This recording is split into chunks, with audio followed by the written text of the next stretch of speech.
Welcome back, Honors Algebra 2 and Algebra 2 students.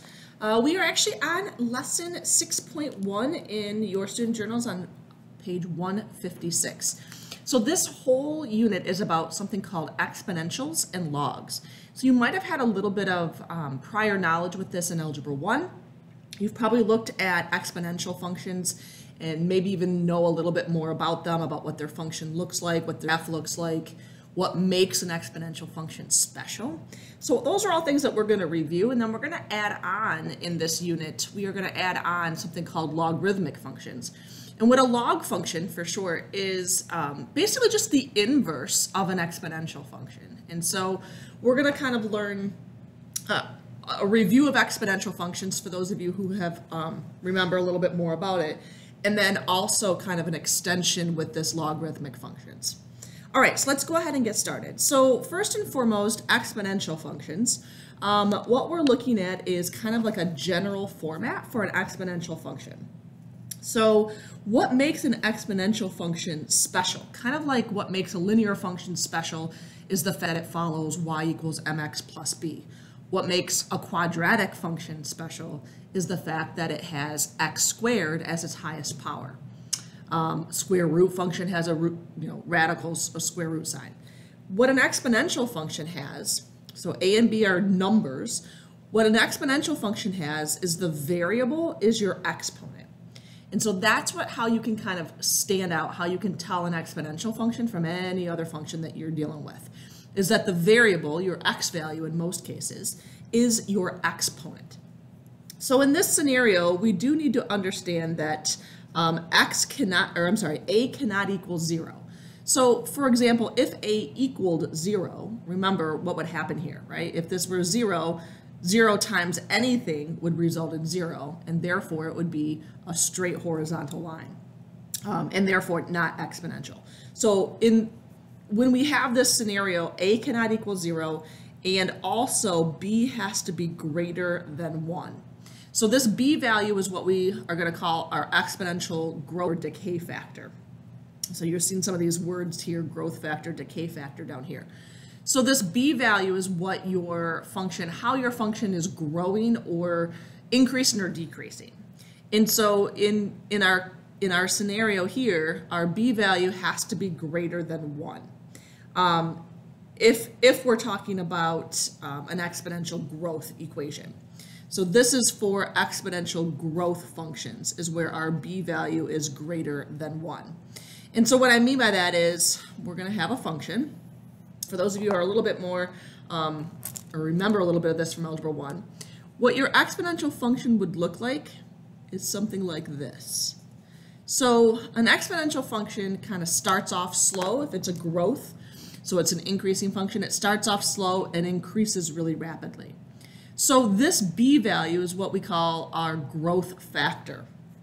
So this is the b value.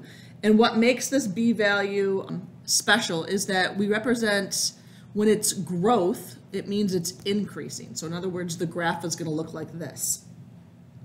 Another thing is that the b value for all growth functions is b is greater than 1. So that's kind of a telltale sign that your function is growing, is when this number is greater than 1. So there's some special things about this graph. If you hadn't noticed, you probably will see how this graph is kind of approaching a line. We call this line an asymptote. And so what this line means, it's kind of a weird word, and what that line means is that the function does not cross that. It gets really super close, infinitely close in fact, but it never ever touches or crosses that line. So it's kind of like a cutoff value, right, for that particular function. Okay, so this is an exponential growth equation, and therefore here's the graph, so exponential growth.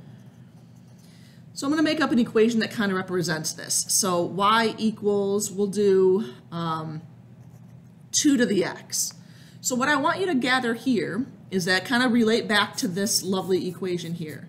What we notice is our b value, so b is equal to 2. So when we notice this, b is equal to 2, obviously that means it's greater than 1. That's how we know this is going to be growth, because this b value, this number being raised to x, or this number being raised to the variable, is greater than 1. Our a value, and so in this case I didn't really put a number in there, but remember, as always with math, right, there's that number in there is actually 1. So our a value in our scenario here is 1. And what this means is this is going to be the initial value of our function. So I'm just going to write down initial value. And so what I mean by that is, if you look here, in this scenario, it actually ends up being where we cross, it's kind of it's our y-intercept.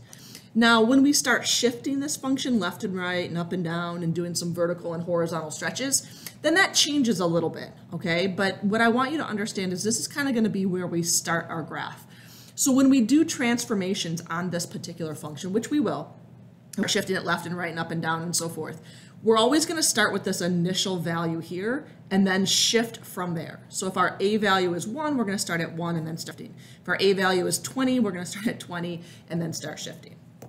All right, so exponential growth and exponential growth and growth factor kind of go together. So this is an example of an exponential growth graph. Here's an example of an exponential growth equation. And so our growth factor would be 2. And so also what I want you to remember in this particular function, you might remember this from Algebra 1 as well. This growth factor tells you what you're increasing by. So like if our growth factor in this case is 2, what this tells me is that my values in my table, if you will, are being multiplied by 2. So remember how like in a linear equation, if you look at a table, you're increasing by a constant amount, right? So you're adding 5 every time, you're subtracting 3 every time. In an exponential function, what makes it different is that you're growing by a multiple. So in other words, as x increases by 1, your y's are being multiplied by 2 every single time. Or your y's are being multiplied by a half. So let me show you an example of that. So let's just start, I don't know, we'll just pick numbers. We'll go with 2. So as x increases by 1, so what you'll notice is x is increasing by 1. What you'll notice is to get from one value to the next, we're not adding or subtracting a constant amount, but rather we're multiplying by a constant amount. And so this value that you're multiplying by is what your growth factor will be. It's also going to be called a decay factor if we are decreasing in value, but I'll get to that in a second. So in our scenario here, this is an exponential growth graph, an exponential growth equation, and an exponential growth table. So on the table, what you're going to look for is how you're increasing, you're multiplying by that common number. And so all these things are going to be related. Like if we're writing an equation, but I'm giving you the table, one of the first things you're going to do is figure out what your growth factor is to be able to fill into your equation. And so all of these things are going to be related. Okay, so then remember that asymptote is that line that the graph touches but never it approaches but never touches or crosses. So I'm just going to write that down. Approaches but never touches or crosses. So like, and if you looked at your function like on your graphing calculator, you would see that the numbers are getting closer and closer and closer to 0 here. Like as x gets smaller and smaller and smaller, your y values are getting smaller and smaller and smaller, but they're never going to hit 0. All right, let's talk about exponential decay. So exponential decay is when you have your, so we'll put these two things together, is when your b value is actually between 1 and 0. So we call this a decay factor. So think of it as, so in other words, we can't have our b value to be negative, okay? So we can't have like -4 or something like that. So your b value, if it's greater than 1, it means it's growing. But if it's between 0 and 1, so think like a half or 1/4 or something like that, then we know it's a decay factor. So an exponential decay equation, so this would mean when it's decreasing. So let me give you a kind of an example of what a graph would look like, okay? So I'm going to make up an equation. Let's do y equals 1/2 to the x. So this is our exponential decay.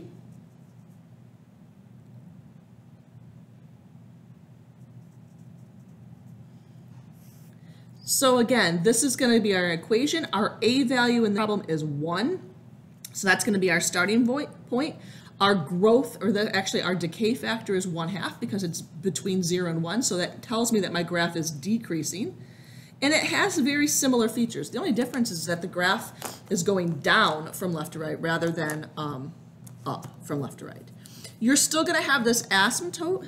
And we're going to talk about how that's going to change when we get into transformations. So we're still going to have our graph approaching this line here, this y equals 0, but it's never going to touch it. Remember, we talked about that. So again, how you can tell is that your function is decay because this number, this value being raised to the x is less than 1 but greater than 0. So if you were to look at a table, for example, let's kind of use the same kind of example. Let's say I started with 100, and then I did 50, and then I did 25, and then I did 12.5. So what I'm noticing here, as x increases by 1, my y values are doing something different. They're being multiplied by 1/2. So again, my decay factor is what you're multiplying by. In this case, when you multiply by something like a fraction or a number less than 1 but greater than 0, that causes your function to decrease in value because your numbers are going to be going down.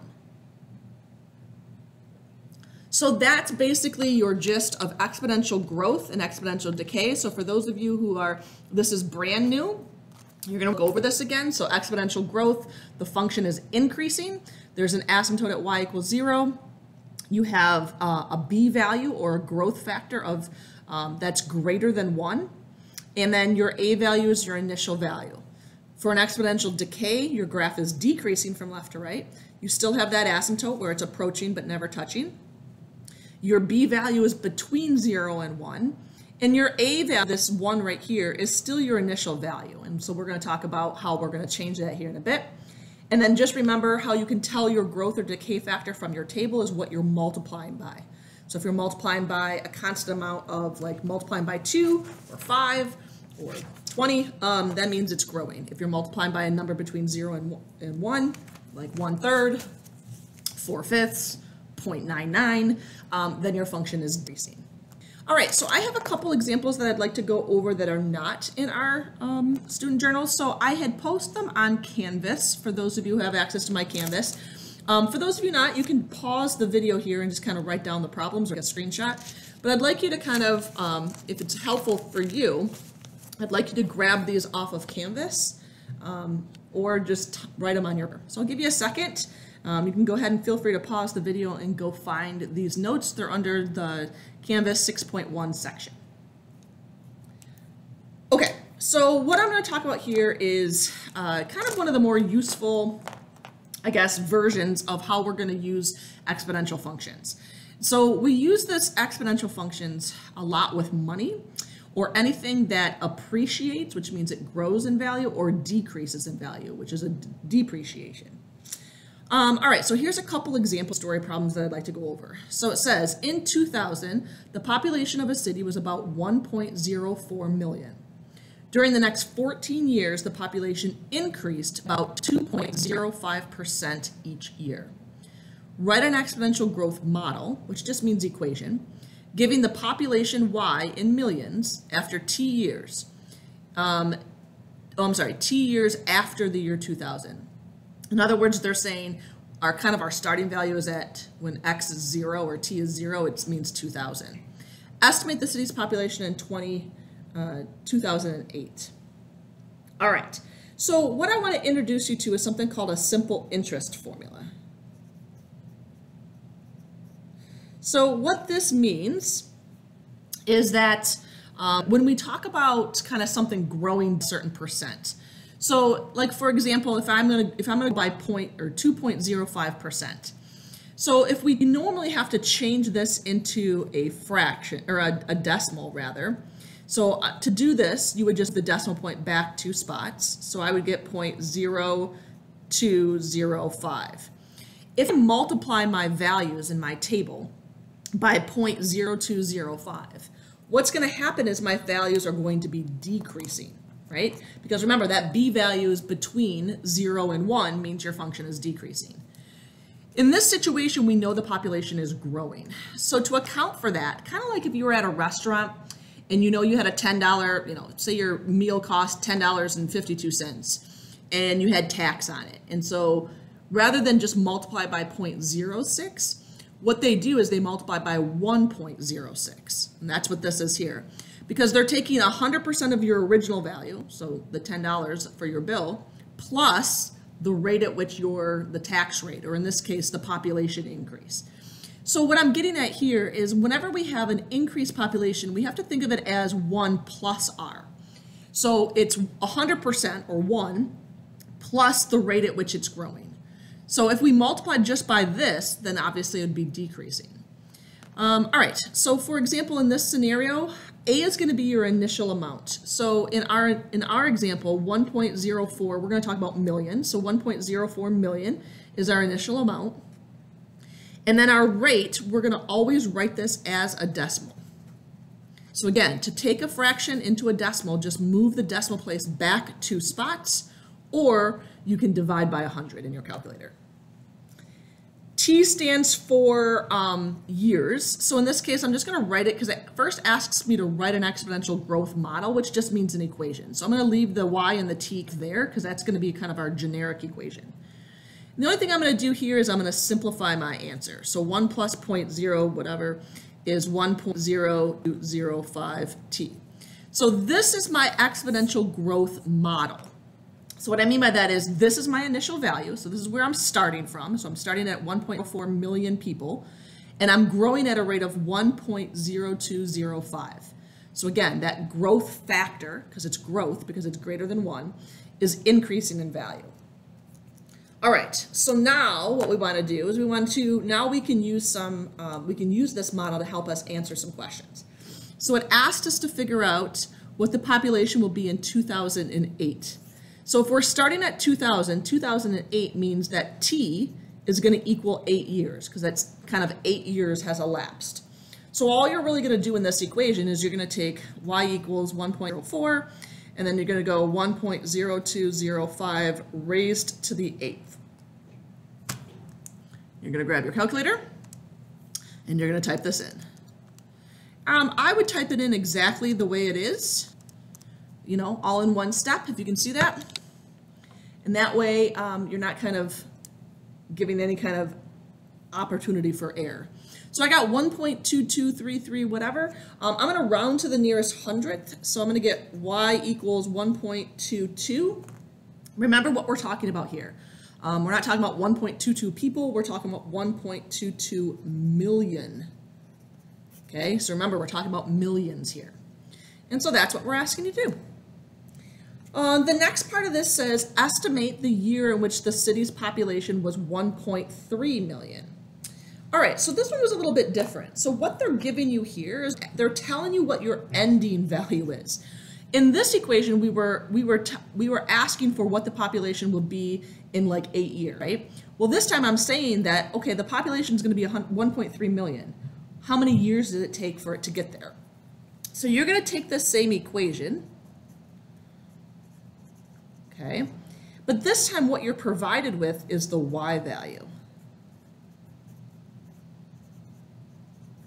So we're going to solve for our years. In other words, we're going to solve for t. So I'll show you how to do this. So grab your calculator.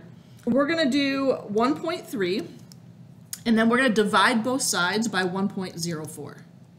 So I get 1.25 equals 1.0205 raised to the t. Okay, so in this case, later on in this unit, we are going to solve this equation. So I wanted to show you this because this is ultimately the algebra that you're going to do. At this stage of the game, you don't know how to solve this. So I'm going to come back and do a different way of how to solve this. So I'm going to go back, I'm going to grab my calculator, and this is a great way of solving. It's not super accurate sometimes, but it at least gives us a good ballpark. So what I want you to do is go to your y equals. I'm going to clear anything out of there. I'm going to type in my equation. So I'm going to do 1.04, and I'm going to do 1.0205 raised to the x. Again, they always use x in your calculator, so even though it says t. I want you to look at your table. So hit second graph. What we are looking for is we're looking to see when our population is 1.25. In other words, we're looking to find when y is 1.25. So let's scroll down our calculators. Let's see if we can figure out when y is 1.25. Okay, we're getting closer. I got about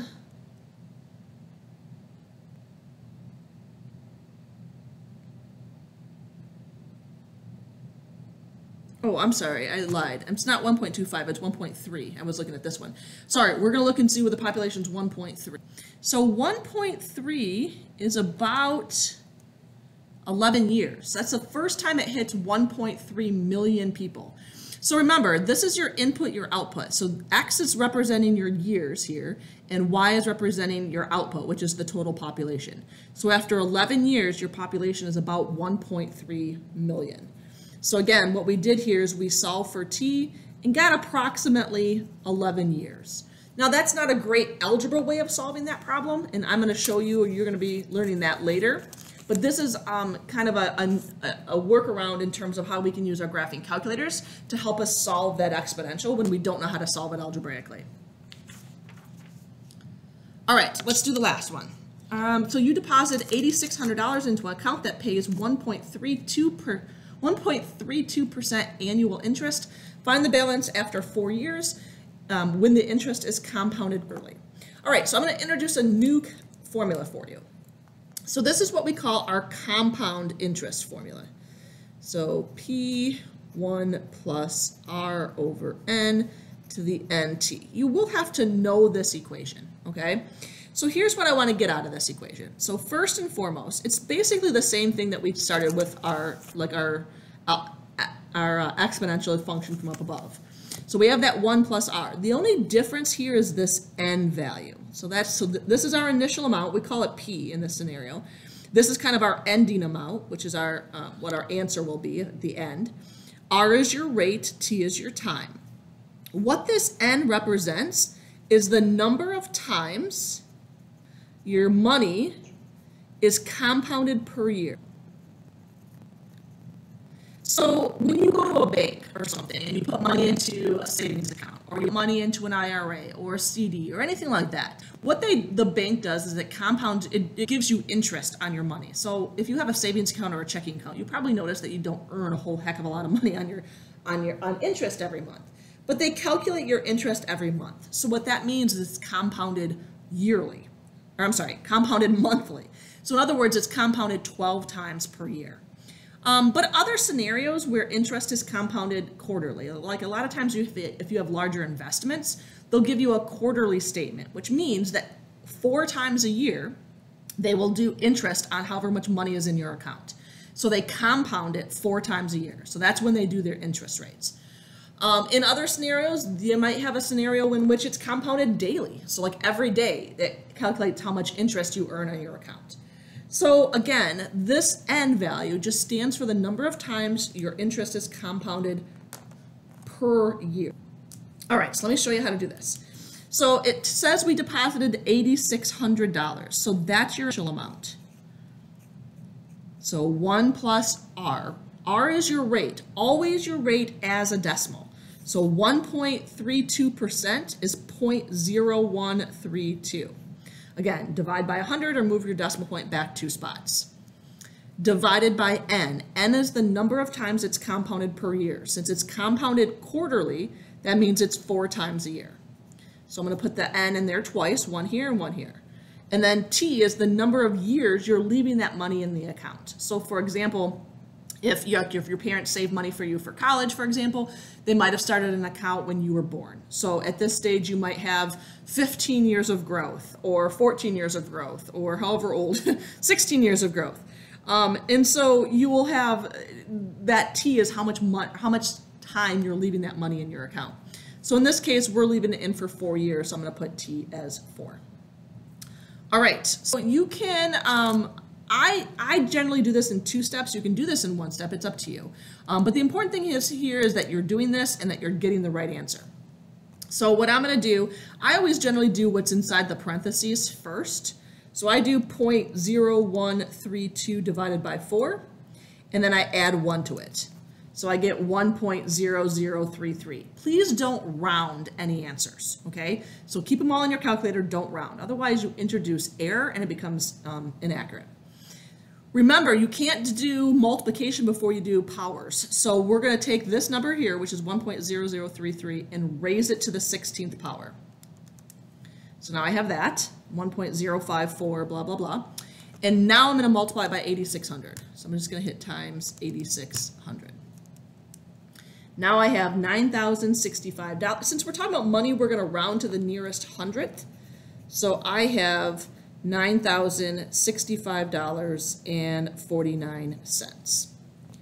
And so what I just did there was we calculated how much money I would have in the account at the interest rate, compounded 4 times a year, how much money I would have at the end of those 4 years.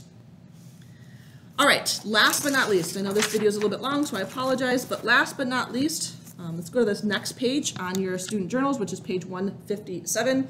So I just wanted to reiterate a couple things. Number one, the difference between growth and decay.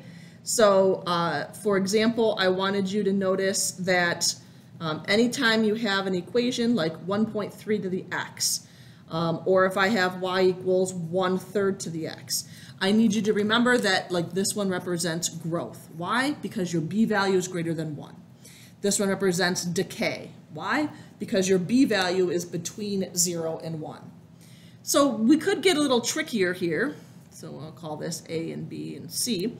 Like I could do something like y equals 9/4 to the x. A lot of people think when they see a fraction that it has to mean that it's decay because it's, fractions generally mean smaller numbers. But remember, 4/3 is actually a number bigger than 1. So this represents growth. And then another thing that throws people off is the negative. So like if I had, if I had like, well, we'll get into that. So if I had 2/5 to the x, I was going to do a negative one, but I'm not. So if I had 2/5 to the x, this would represent growth as well, because that b value is greater than 1. Even if I had like the 1/2 out in front, we'll change that to a 1/2. This a value has no bearing on the fact that if it's growth or decay.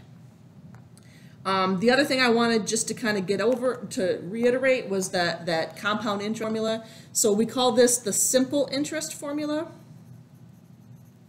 which is the A equals, actually no, we called it y equals a1 plus r to the t. So that was simple interest, which means there's no compounding here. It's only compounded once per year, so there's no n value here. And then that compound interest formula, which is this one here. So we call this our compound interest formula. And I just need you to remember that all the different values here. P is your initial amount.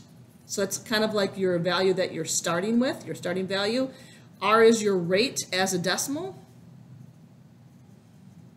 So again, take that percent, divide by 100, or move the decimal point back twice. N is the number of times you compound per year.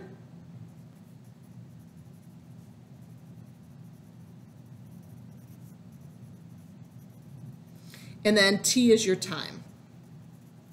So just make sure you know what all those different letters represent so that you're aware of, so that you understand where to put everything into this equation.